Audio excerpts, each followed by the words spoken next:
Hello everyone, स्वागत है आप सबका आज की न्यूज़पेपर एनालिसिस में। लेक्चर से रिलेटेड पीडीएफ्स होंगी या क्वेश्चंस होंगे जो भी प्रीलिम्स एंड मेंस रिलेटेड, मैं वो आपको दे दूंगी टेलीग्राम चैनल पे। लिंक मैं डिस्क्रिप्शन बॉक्स में डाल दूंगी, आप सब देख सकते हैं वहाँ से।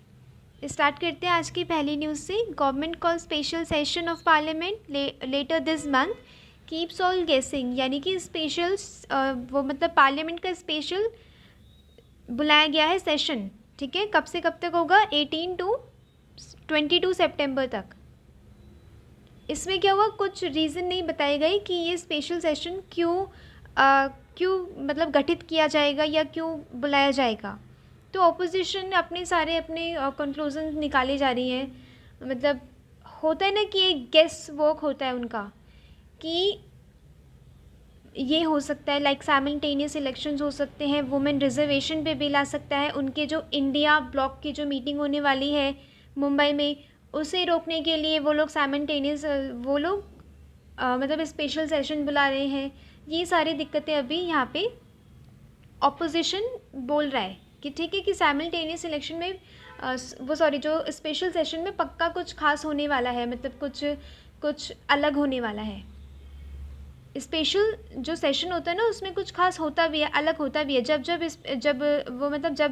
सेशंस बुलाए गए हैं ना, खास हुआ ही है उनमें। जैसे कि बीजेपी लेड गवर्नमेंट ने 2002 में ही बुलाया था एक स्पेशल वो सेशन। उसमें क्या था, प्रिवेंशन ऑफ टेररिज्म बिल था। मिडनाइट, एक 1992 में मिडनाइट यानी कि आधी रात को स्पेशल सेशन बुलाया गया जिसमें anniversary of the quit India movement. ठीक है, ये मतलब कि कुछ खास कुछ स्पेशल तो होता ही है। अब G20 के बारे में भी बात हो रही है कि G20 से रिलेटेड कोई कुछ करेंगे। ठीक है, पीएम मोदी अब meeting of parliamentary speakers of G20 countries. ठीक है, कुछ ऐसा अभी मतलब अनुमान लगाया जा रहा है, अभी पक्का नहीं पता है कि क्या होगा सेशन में, वो उसी दिन पता चलेगा। 18 से 22 तारीख तक 5 सिटिंग्स होंगी उनमें स्पेशल सेशन की। ये वाली न्यूज़ आप सबके लिए इम्पॉर्टेंट है। Largest indigenously developed and plant unit in Gujarat starts operations at full capacity. ये प्रीलिम्स के लिए, वन लाइनर के लिए, और अगर आप जीएस पेपर 3 में अगर आप अपने आंसर्स लिखते हैं ना टेक्नोलॉजी से रिलेटेड, उसमें भी आप ये लिखेंगे कि largest indigenously develop, make in India का जब क्वेश्चन आएगा तो भी आप ये लिखेंगे कि जो indigenously develop nuclear power plant Gujarat में ऑपरेशन मतलब स्टार्ट हो गया उसका फुल कैपेसिटी से। है कहाँ पे, ये आपको वन लाइनर करंट अफेयर के लिए ध्यान रखना है। द लार्जेस्ट इंडिजीनियस 700 मेगावोल्ट काकरा पर nuclear power plant unit 3 in Gujarat starts operation at full capacity. ठीक है, तो पीएम मोदी ने बोला कि ये इंडिया की एक अनदर अचीवमेंट है। ठीक है, जब न्यूक्लियर रिलेटेड कुछ आएगा ना, मतलब कोई क्वेश्चन आएगा जीएस पेपर 3 में, तो आप ये एग्जाम्पल नोट करेंगे। और जब मेक इन इंडिया से रिलेटेड कोई ऐसे में आ गया या फिर कुछ आंसर आ गया कोई, तो भी आप ये नोट करेंगे कि जैसे चंद्रयान 3 मतलब इंडिजीनियस है, वैसे ही ये जो न्यूक्लियर पावर प्लांट भी गुजरात में रिसेंटली स्टार्ट हुआ है वो भी इंडिजीनियस है। तो ये एक इंडिया की पोजीशन दिखाता है कि वो कहाँ किस पोजीशन में है मेक इन इंडिया करने के लिए। राइट, नेक्स्ट इम्पॉर्टेंट न्यूज़ है आप सबके लिए। It is India's responsibility to bring divided world together. ठीक है, यानी कि जो डिवाइडेड वर्ल्ड है, नॉर्थ ग्लोबल साउथ में, उसको एक साथ लेके आना ये इंडिया की रिस्पॉन्सिबिलिटी है, क्योंकि इंडिया हमेशा वो एक मिडल पाथ लेकर चला है। ठीक है, when the world is struggling with challenges such as good health, good education, good nutrition, good water, good energy and environmental challenges, ठीक है, वर्ल्ड इन सब से संघर्ष कर रहा है, स्ट्रगल कर रहा है।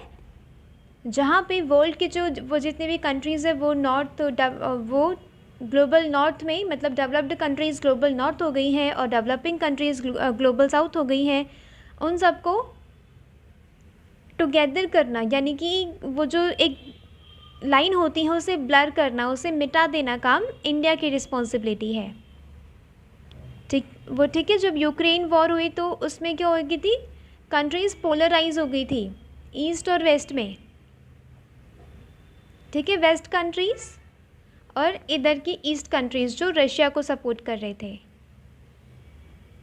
We are in the middle of this, so it is our responsibility to bring divided world together. ये आपको लिखना है अपने जीएस पेपर 2 के जब आईआर सेक्शन में क्वेश्चन पूछा जाएगा कि कैसे global south, global north and global south एक डिस्टिंक्शन क्रिएट कर रहे थे, वो एक कब लाइन ब्लर हो रही है, उसमें आपको इंडिया की रिस्पॉन्सिबिलिटी दिखानी है कि इंडिया G20 ब्रिक्स वगैरह के माध्यम से क्या कर रहा है, उस लाइन को ब्लर कर रहा है, उस लाइन को मिटा रहा है। ठीक है, ये आपको आप ये लिख सकते हैं इंडिया का क्या रोल रहा है वर्ल्ड में एक लीडरशिप प्ले करने में। मेंस में आप ये जीएस पेपर 2 के आईआर सेक्शन में कोट कर सकते हैं ये वाली लाइंस। ये डिप्लोमेटिक लाइंस है जो आपकी इंडिया का फेवर करती हैं। ये वाली लाइंस इंपॉर्टेंट होती है नोट करनी। नेक्स्ट देखते हैं important. This is important, speedy trial can address over crowding. ये थोड़ा सा डाटा है जो आप सबके लिए इम्पॉर्टेंट है। प्रिजन रिफॉर्म पे जब कोई क्वेश्चन आएगा जीएस पेपर 2 में तो आप ये नोट करेंगे डाटा कि यहाँ पे ओवर क्राउडिंग की वजह से इंफ्रास्ट्रक्चर गुड नहीं है। ठीक है, इंफ्रास्ट्रक्चर डेवलपमेंट में दिक्कत आ रही है, जिस वजह से जिनका ट्रायल हो रहा है या जो अभी ट्रायल स्टेज में नहीं है वो क्या है, उनके साथ दिक्कत आ रही है। इसीलिए स्पीडी ट्रायल ज़रूरी है। प्रिजन रिफॉर्म्स में ये मेंशन करना ज़रूरी है कि स्पीडी ट्रायल इम्पॉर्टेंट है। Occupancy rate of total 1341 jails in India including 44 sub jails, 402 district jails, stood at 122% on 2018। ठीक है, डेट वेट याद नहीं रखनी आपको, एक ये डाटा याद रखना है कि 122% क्या है, ऑक्यूपेंसी रेट है जेल्स का 2018 की डाटा के हिसाब से। The panel has report some commonly experienced factors contributing to overcrowding. ठीक है, एक तो इनफ्लो ज़्यादा हो रहा है, जो कैदी होते हैं उनका इनफ्लो ज़्यादा हो रहा है, including stagnancy of prison reforms against steady increase in inmate flow. ठीक है, जो इनफ्लो हो रहा है इनमेट्स का उसमें, और जो इंफ्रास्ट्रक्चर डेवलपमेंट नहीं है, एक्सपेंशन ऑफ प्रिजन इंफ्रास्ट्रक्चर नहीं है।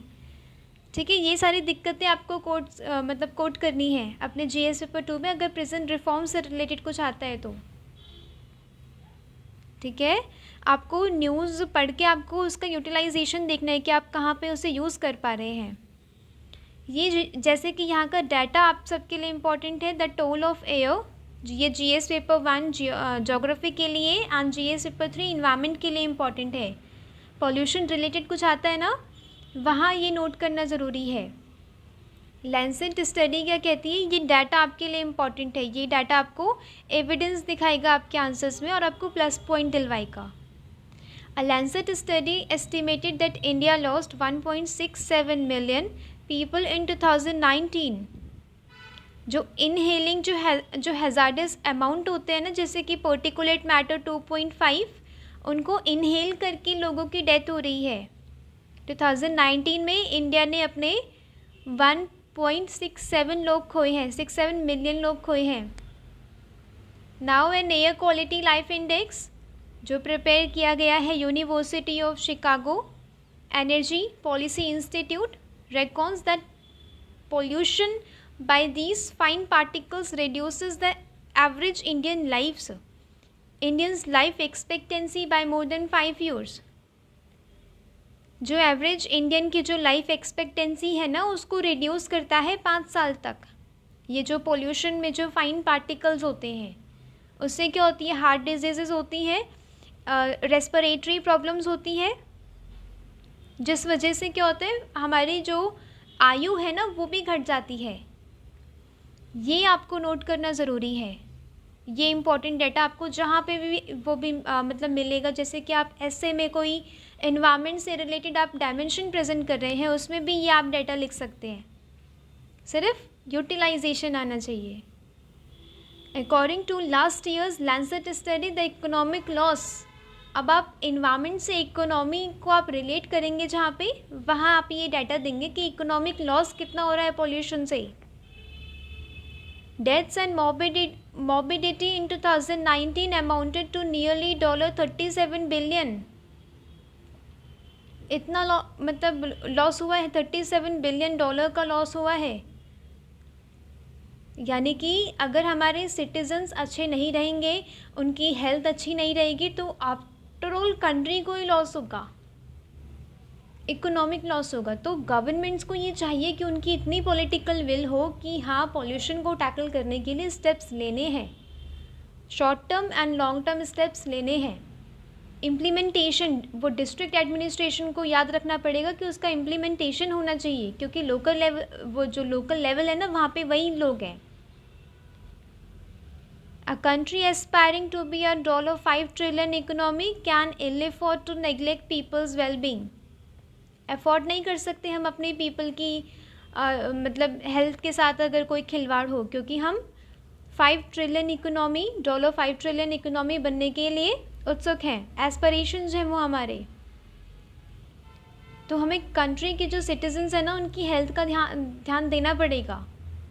उसके लिए पोल्यूशन रिलेटेड जो भी प्रॉब्लम्स होंगी उसे सॉल्व करना है।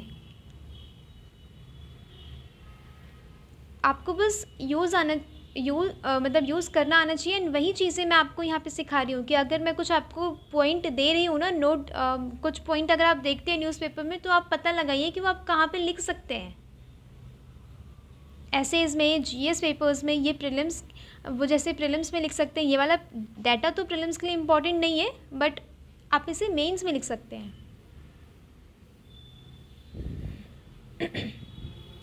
Managing conflict, cherishing diversity, nurturing oneness, ये वाला एडिटोरियल इतना ज़्यादा इम्पॉर्टेंट है आप सबके लिए, एसए के लिए, जीएस पेपर 2 के लिए। Parliament related, parliamentary privileges related, या एक डेमोक्रेसी पे अगर कोई क्वेश्चन आता है, ठीक है, पार्लियामेंट की एफिशिएंसी, इफ़ेक्टिवनेस पे अगर कोई क्वेश्चन आता है, तो आपको ये पॉइंट्स नोट करने हैं।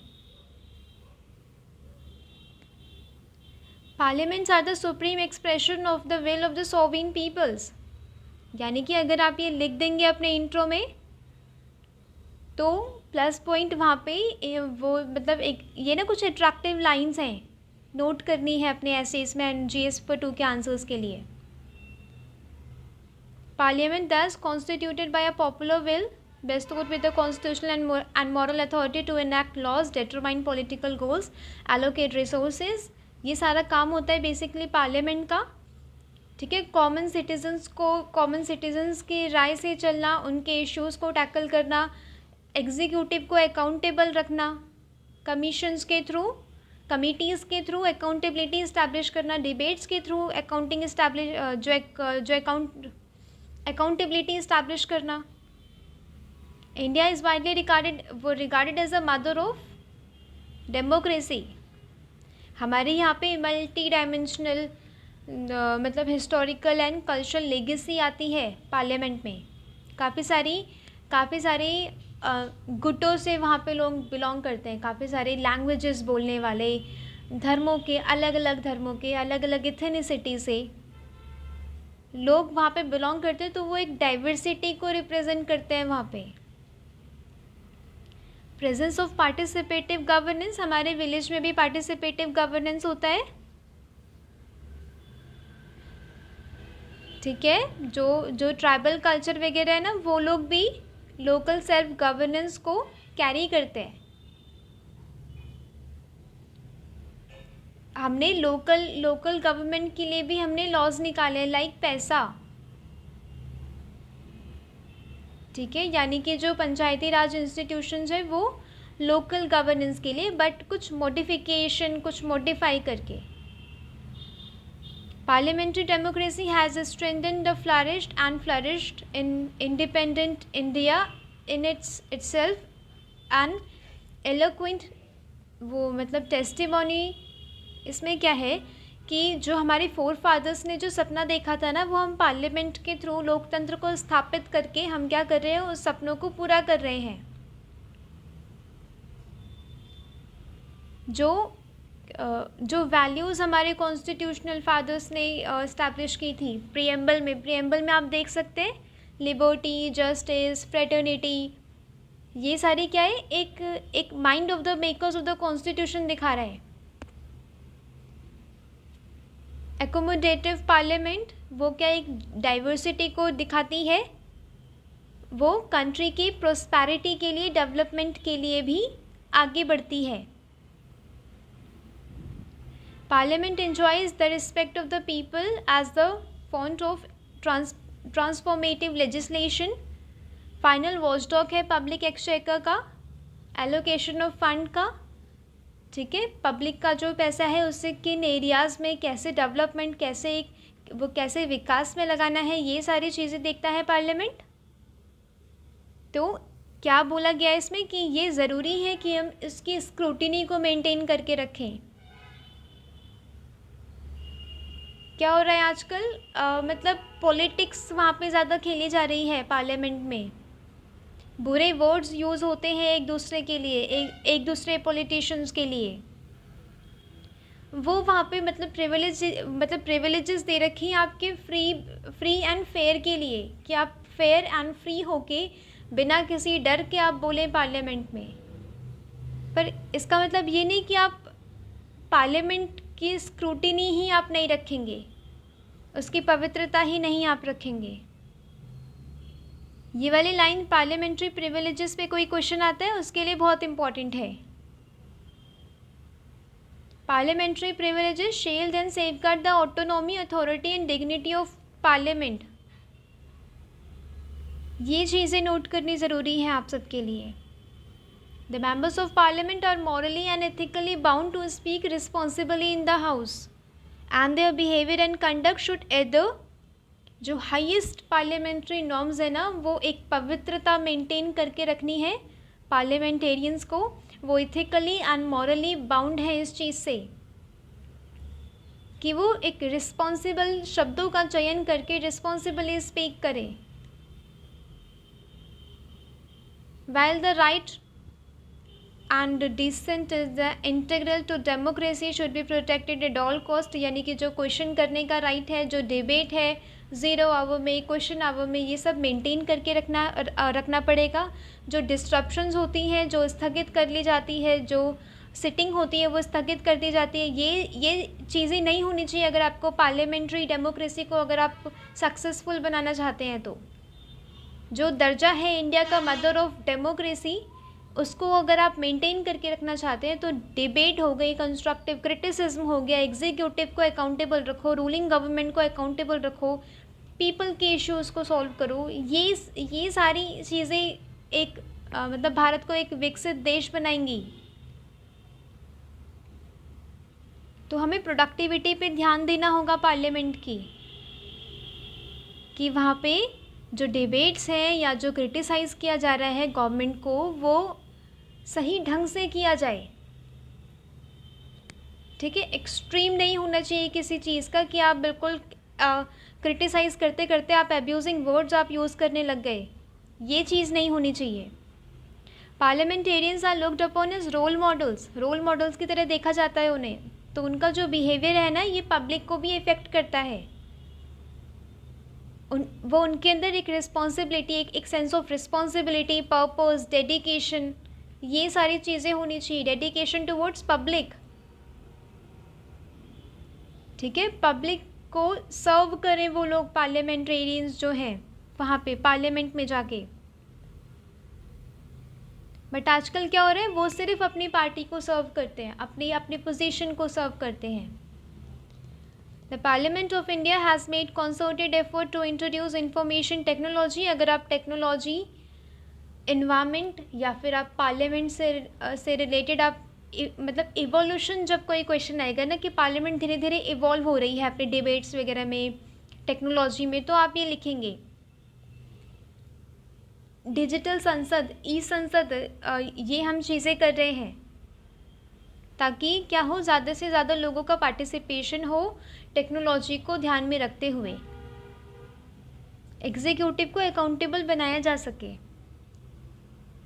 New building of the Parliament has incorporated democratic green building norms, जो ग्रीन बिल्डिंग नॉर्म्स होते हैं उन्हें मतलब एडर किया है, उनके हिसाब से इन्होंने बिल्डिंग्स बनाई हैं जो नॉर्म्स होते हैं, right. And modern technology to reduce carbon footprint and raise efficiency. Environment से रिलेटेड अगर कुछ लिखने को आएगा या आप डायमेंशन प्रेजेंट करेंगे तो आप ये पॉइंट लिखेंगे वहाँ पे कि पार्लियामेंट भी देखिए मॉडर्न टेक्नोलॉजी से कार्बन फुटप्रिंट को रिड्यूस करते हुए बनाया गया है। ये चीज़ें ना एक एग्जाम्पल सेट करती है कि पार्लियामेंट ऐसा बन सकता है। तो काफ़ी सारी मतलब ज़्यादातर बिल्डिंग्स को ये ध्यान रखना होगा कि वो जो कार्बन फुटप्रिंट है उसे रिड्यूस करने की सोचें, ऑल्टरनेटिव्स मटेरियल ढूंढें। ये वाली लाइन ज़रूरी है। What needs to be appreciated is the parliament is not a lifeless institution but a vibrant and living embodiment of the will of the more than billion Indians। ठीक है, ये lifeless institution नहीं है, ये एक living है, evolve होता है, इसका सही ढंग से चलना ज़रूरी है। वो जैसे एक बॉडी को चलने के लिए न्यूट्रिशन की ज़रूरत होती है, न्यूट्रिशन आता है अच्छे खाने से, नॉट फास्ट फूड। वो तो अब जो डिस्ट्रप्शंस है ना वो पार्लियामेंट के लिए आप फास्ट फूड समझिए कि वो उसकी फंक्शनिंग को नुकसान पहुंचाएगा। जैसे फास्ट फूड हमारी बॉडी की फंक्शनिंग को नुकसान पहुंचाता है वैसे ही पार्लियामेंट को भी चलने के लिए न्यूट्रिशन की ज़रूरत होगी। और न्यूट्रिशन क्या है, या आप एक एनेक्डोट प्रेजेंट कर सकते हैं अपने ऐसे में कि न्यूट्रिशन क्या है पार्लियामेंट के लिए। Debate, constructive criticism, efficiency and effectiveness of parliamentarians. वो लोग कितने अच्छे से डाटा को प्रेजेंट करते हुए गवर्नमेंट को अकाउंटेबल बना सकते हैं, डेमोक्रेसी के ड्रीम्स को फुलफिल कर सकते हैं, ये क्वालिटीज़ ज़रूरी हैं। डेडिकेशन उनमें कितना है पब्लिक की तरफ, ये आपको लिखना है कि ये न्यूट्रिशन है पार्लियामेंट के लिए। ये वाला आप सबके लिए बहुत इम्पॉर्टेंट था। Now we, the current occupants, has its hallowed chambers, have been entrusted with a duty to protect its shining legacy। यानी कि ओम बिरला का ये एडिटोरियल है, वो कह रहे हैं कि हम चेयर पे इसलिए बैठे हैं कि हम इसकी लेगेसी को और आगे बढ़ा सकें, इसे एफिशिएंट बना सकें, इफ़ेक्टिव बना सकें। As the nation undergoes transformative changes during Amritkaal, let the Parliament of India continue to serve as a beacon of peace and hope for all societies and nations that aspire to provide a parliamentary forum to give expression to the collective will of the people।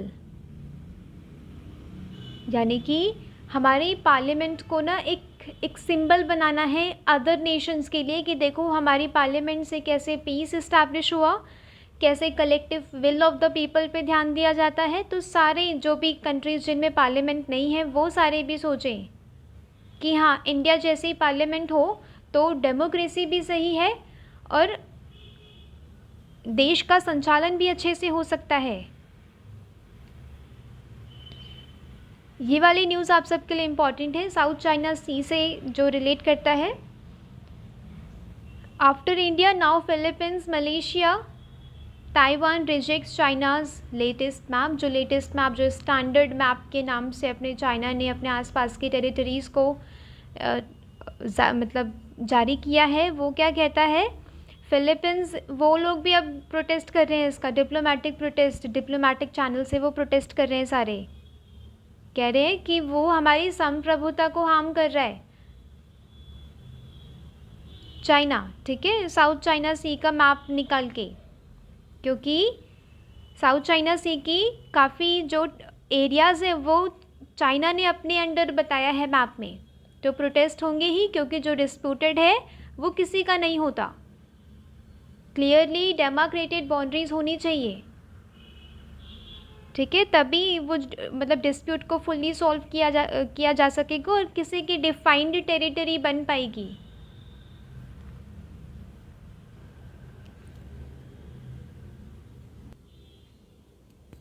देख लेते हैं यहाँ पे south China में जो dispute चल रहा है, साउथ चाइना सी डिस्प्यूट।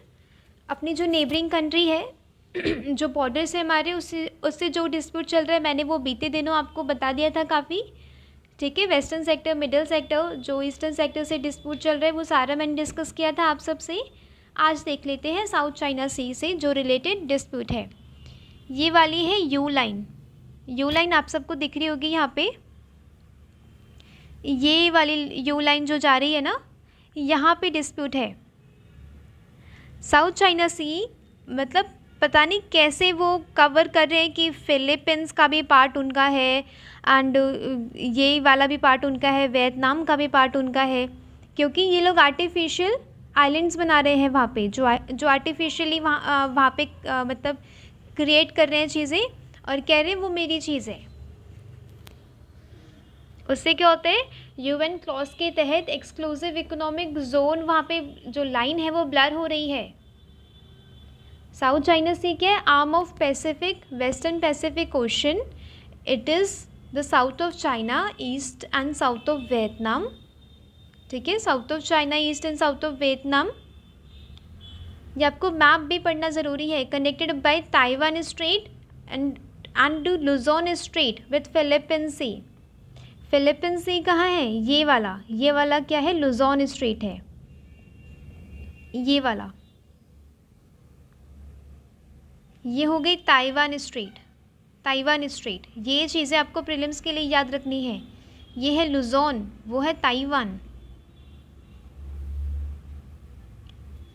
ठीक है, connecting link between Asian, Indian ocean and Pacific ocean, straight of Malacca. Straight of Malacca यहाँ पे जो नीचे जाता है, कौन से मलक्का स्ट्रेट, पैसिफिक से कनेक्ट कर रही है।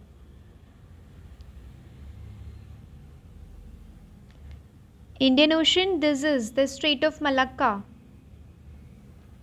इंडियन ओशन एंड ये पैसिफिक को कनेक्ट कर रहा है, straight of Malacca.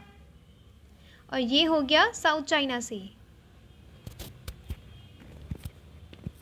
According to the United Nations Conference on Trade and Development, one third of the global shipping passes through it, carrying trillions of trade which makes it a significant geopolitical water body. ठीक है, 1/3 of global shipping होती है south China सी से, तो वो एक strategically वो सारी कंट्रीज़ के लिए इम्पोर्टेंट है, इसीलिए वहाँ पे इतना झगड़ा हो रहा है, मतलब झगड़ा हो रहा है काफ़ी डिकेड से।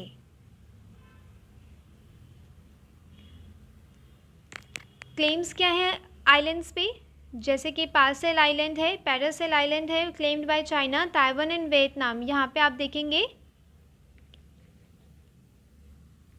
ये वाला जो आइलैंड है, यहाँ पे किसका क्लेम है, साउथ चाइना, मतलब चाइना का, वियतनाम का, ताइवान का, ये इस वाले आइलैंड पे।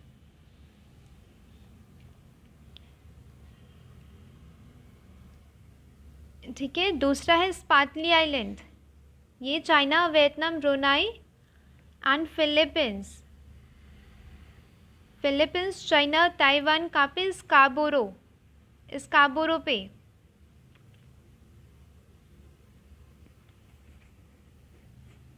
ठीक है, यानी कि यहाँ के कुछ आइलैंड्स हैं, ये आपको थोड़ा सा याद रखना है कि कहाँ पे, मतलब कौन कौन सी कंट्रीज़ का क्या डिस्प्यूट है, वो उतना इम्पोर्टेंट नहीं है अपने, क्योंकि इंडिया पॉइंट ऑफ व्यू से हम ज़्यादा पढ़ते हैं, बट ये याद रखना है प्रीलिम्स पॉइंट ऑफ व्यू से कि स्पार्टली आइलैंड कहाँ है, पैरासेल आइलैंड कहाँ है, ये पैरासेल आइलैंड कहाँ है। ठीक है, आपको ये चीज़ें याद रखनी होती हैं प्रीलिम्स पॉइंट ऑफ व्यू से।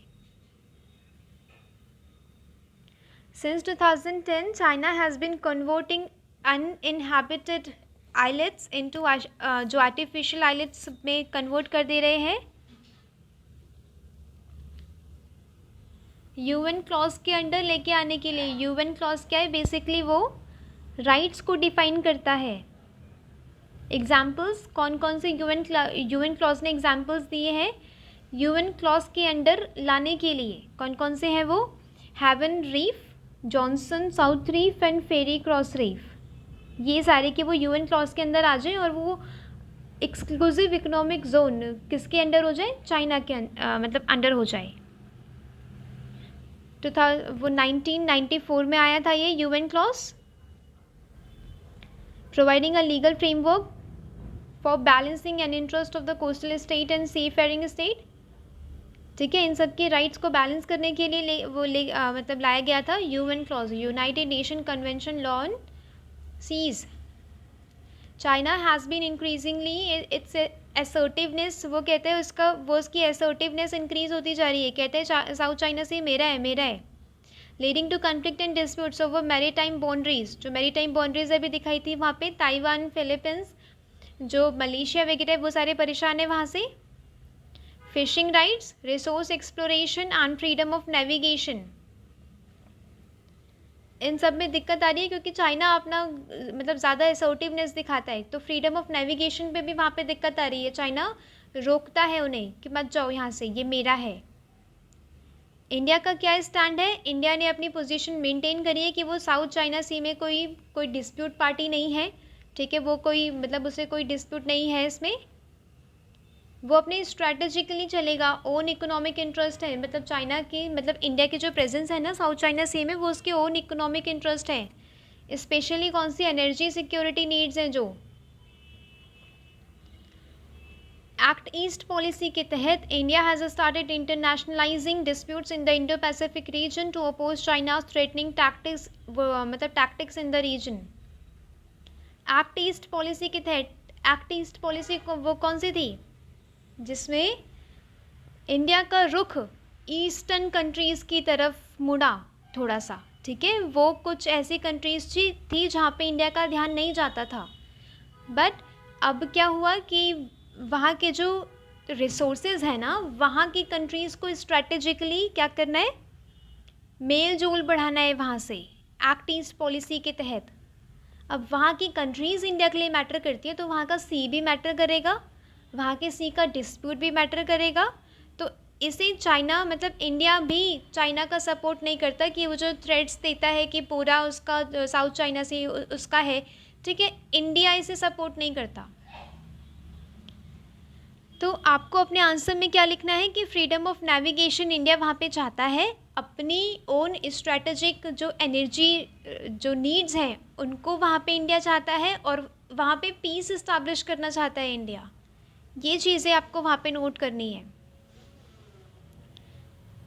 ठीक है, ये वाला आपके लिए इम्पोर्टेंट था 2000 जीएस पेपर 2 के लिए इम्पोर्टेंट था। ठीक है, ये वाला आपको नोट करना है वहाँ पे। नेक्स्ट एडिटोरियल आप सबके लिए इम्पोर्टेंट है बिगर ब्रिक्स। ठीक है, जो ब्रिक्स कंट्रीज़ में क्या वो सोचा गया है कि और कंट्रीज़ को शामिल कर देंगे, Argentina, Egypt, Ethiopia, Iran, Saudi Arabia, United Arab Emirates. 2024 जनवरी 1 से ये लोग भी ज्वाइन हो जाएंगे। तो आपको ये डाटा नोट कर लेना है अभी। आप जो भी देखते हैं न्यूज़पेपर में वो आपको बिल्कुल इग्नोर करके या छोड़ के या आलस करके नहीं आगे बढ़ना है, वो आपको अभी के अभी नोट कर देना अपने नोट्स में। BRICS brings together 5 of the largest developing countries of the world, representing around 41% of the global population, around 24% of the global GDP। ये आप नोट करेंगे जब आपको ब्रिक्स का कोई क्वेश्चन आएगा कि ब्रिक्स को हम कैसे ग्लोबल नॉर्थ ग्लोबल साउथ में जो एक लाइन है उसे हम ब्लर करने के लिए यूज़ कर सकते हैं, या अपने स्ट्रैटेजिक वो इंटरेस्ट को इंडिया देख सकता है। आप ये नोट करेंगे कि वहाँ पे देखिए कितनी सारी कंट्रीज़ हैं, कितना सारा फ़ायदा हो सकता है हमें। With the expansion of the grouping, China वो एक्सपेंड हो रहा है वो ग्रुप का अगले साल से। China is seen as the trying to build its own bloc. ठीक है, चाइना को ये देखा जा रहा है कि मतलब चाइना ये मतलब देखा जा सकता है इसमें कि चाइना एक अपना अलग ग्रुप क्रिएट कर रहा है वेस्टर्न ब्लॉक के अगेंस्ट। यूएस के अगेंस्ट है चाइना, उसके लिए क्या वो ब्रिक्स को तैयार कर रहा है इस तरफ से। बट इंडिया क्या है, हमेशा से उसने मिडल पाथ ही लिया है। यहाँ पे इंडिया की रिस्पॉन्सिबिलिटी क्या बनती है कि एक बैलेंस मेंटेन करके रखे, स्ट्रैटेजिक जो इंटरेस्ट है कंट्रीज़ के वो फुलफ़िल करवाए और एक लीडरशिप रोल प्ले करे, एक लीड रोल प्ले करे। ये थोड़ा सा जानना ज़रूरी है। फर्स्ट ब्रिक मीटिंग हुई थी रशिया में 2010 को, इसमें साउथ अफ्रीका को ऐड कर दिया गया था। कोकबोरोक, ये वाला आपके लिए इम्पॉर्टेंट है प्रीलिम्स के लिए कि कोकबोरोक रिसेंटली देखा गया है क्या है। ठीक है, वो कुछ ऑप्शंस दे देंगे ये क्या है, त्रिपुरा की लैंग्वेज है विदाउट अ स्क्रिप्ट, उसकी कोई स्क्रिप्ट नहीं है, सिर्फ बोली है। जैसे कि जो उत्तराखंड के जो गढ़वाली लैंग्वेज है ना, गढ़वाली जो बोली है वो क्या है, वो देवनागरी स्क्रिप्ट को यूज़ करती है। देवनागरी स्क्रिप्ट से गढ़वाली लिखी जा सकती है, पर कोई अपनी कोई वो स्क्रिप्ट नहीं है, देवनागरी है। जैसे मतलब बंगाली एंड जो सिख की जो वो होती है भाषा, वो वैसे ही नहीं है, स्क्रिप्ट देवनागरी है।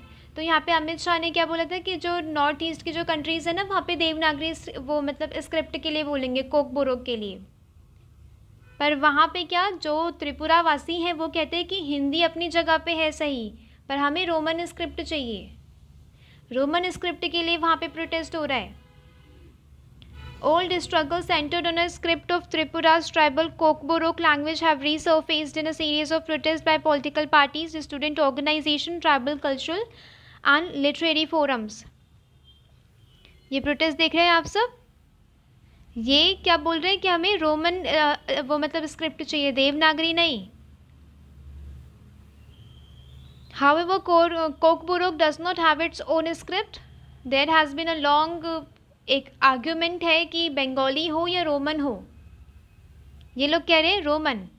बीजेपी अदर साइड में क्या कह रही है कि रोमन स्क्रिप्ट का ना जो अदर जो कंट्रीज़ हैं वो त्रिपुरा में पीस नहीं, जो नॉन स्टेट एक्टर्स होते हैं ना, वो त्रिपुरा में पीस नहीं लेके आना चाहते, इसीलिए वो इंडियननेस के अगेंस्ट जाके आपको वो रोमन स्क्रिप्ट आपके माइंड में मतलब भर दिया गया कि रोमन स्क्रिप्ट चाहिए। Demand for the Roman script is being pushed by forces against Indianness. जो फोर्सेस हैं, जो नॉन स्टेट एक्टर्स हैं, जो स्टेट एक्टर्स हैं, वो सब क्या चाहते हैं, वो मतलब त्रिपुरा में इन सब के लिए प्रोटेस्ट हो और इंडिया परेशान हो। यहाँ पे ये छोटा सा इम्पॉर्टेंट है, हरियाणा परिवार पहचान पत्र, Congress criticism of BJP's government flagship scheme. ये बिल्कुल आधार कार्ड की तरह है, हरियाणा की गवर्नमेंट लेके आई थी। क्यों? ताकि सर्विसेज को अवेल करवाए जा सके। जैसे कि आधार कार्ड से मतलब सर्विसेज के बेनिफिट्स मिलते हैं, गवर्नमेंट जितने भी सर्विसेज देती हैं वीकर सेक्शन को उसके बेनिफिट्स मिलते हैं, वैसे ही ये हरियाणा का परिवार पहचान पत्र था। उसे यही चल रहा है कि क्रिटिसाइज़ कर रहे हैं दोनों एक दूसरे को, BJP and Congress. As 40 firms apply, how PLI production linked incentive scheme, ये मैंने आपको कल भी पढ़ाया था, 2020 में लॉन्च हुआ था। इसमें जो इंक्रीमेंटल सेल होती है, आप ज़्यादा प्रोड्यूस करेंगे, मैन्युफैक्चर करेंगे, सेल करेंगे, आपको गवर्नमेंट अपनी तरफ से इंसेंटिव्स देगी। फॉरेन एंड डोमेस्टिक यूनिट्स के लिए कि फॉरेन कंट्रीज से जो कंपनीज़ है वो हमारी कंट्री में आए, इस्टेब्लिश करें, प्रोडक्शन करें, सेल करें, हम उसे इंसेंटिव देंगे। सेल्स के बेसिस पे ये कैलकुलेट किया जाता है। तो ये आपको मेक इन इंडिया पे कोई क्वेश्चन आएगा तो आपको PLI वहाँ पे मेंशन करना है 2000 GS पेपर 2 में। और प्रीलिम्स के लिए क्या इंपॉर्टेंट है, प्रोडक्शन लिंक्ड इंसेंटिव स्कीम। की infra sectors grow 8% in July. Key sectors: coal, crude, natural gas, refinery products, fertilizers, steel, cement, electricity account for 40%, 40.27% of index of industrial production.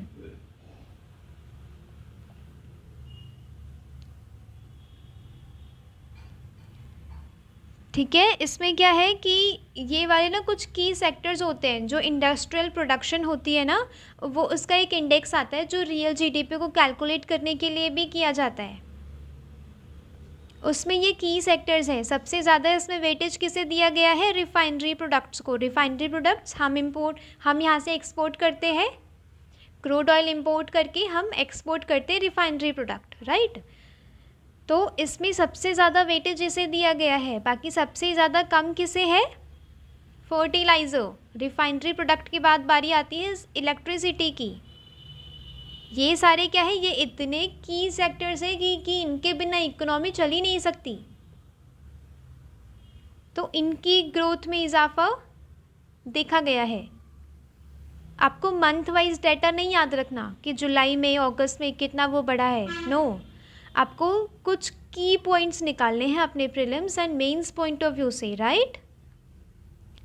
आज के लिए न्यूज़पेपर में था बस इतना ही। मिलते हैं कल। सारी इंपॉर्टेंट चीज़ें कवर हो गई हैं इंडियन एक्सप्रेस से रिलेटेड। जो इससे होगा लाइक पीडीएफ हो गई या क्वेश्चंस होंगे प्रीलिम्स एंड मेंस की, मैं वो आपको टेलीग्राम चैनल पे दे दूँगी। लिंक मैं डिस्क्रिप्शन बॉक्स में डाल दूँगी। Thank you so much. Thanks for watching.